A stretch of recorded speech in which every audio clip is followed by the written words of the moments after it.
Okay, we are having another manifestation yap session. If you are new here, if this is your first time, we are a bunch of girlies, or a bunch of people in general, but we're a bunch of girlies we are manifesting our dream lives. And we talk about that type of stuff. Today, we're talking about, I actually have a few ideas jotted down. So I'm gonna probably make like 4 videos or something like that. But right now, we're gonna talk about the relationship between belief and emotion and what's more important, if you wanna look at it that way. I'm gonna save you the suspense.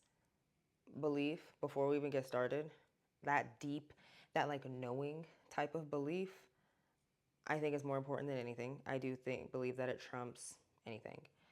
But I do find emotional coherence or emotional control to be extremely important and influential in your journey, like nervous system regulation and all that good stuff.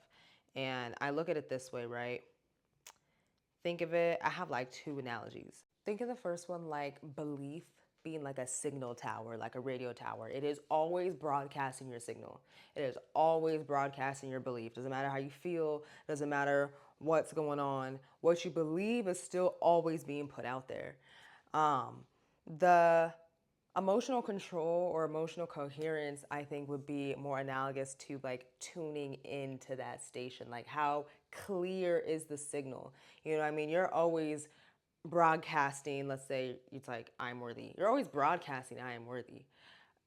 But your emotional coherence helps tune into like, what? You know, like, is it a clear signal? You know what I mean?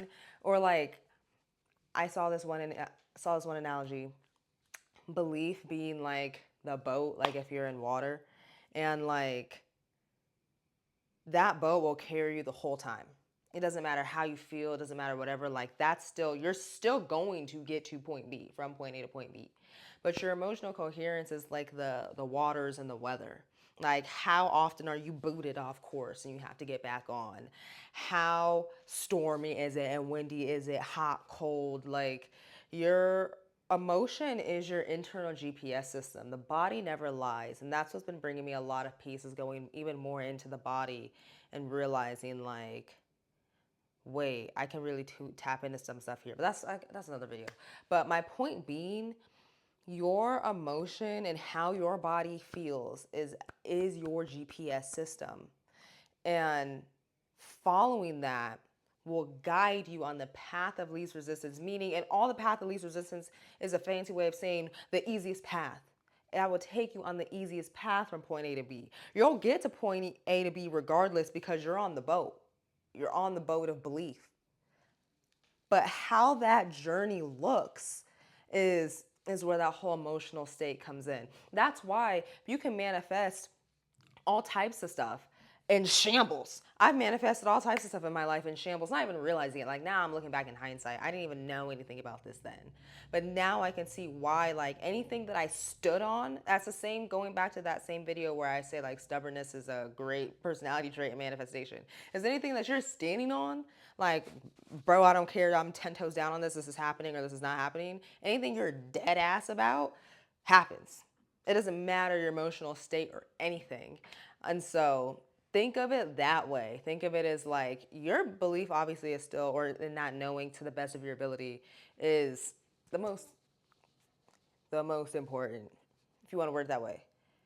But your emotional coherence is, if you want to talk about speeding things up, I think where you would want to look. And I think a lot of the reason that we don't always just get our huge manifestations just tossed and yeeted at us is because I question if our nervous systems could even handle that. Like, the more I look into this, the more I'm seeing that like what's happening with these synchronicities is like, as things become more automatic in my nervous system, as I become more emotionally coherent, things start gradually popping up, and they're all things that I can like handle. That's why I do still believe that everything is really gonna work out. Because I'm not like fronting to y'all. I have a regular life, like a 1 bedroom apartment in LA. Like, you know. So yeah. But that's our first topic, and then I'll see y'all later.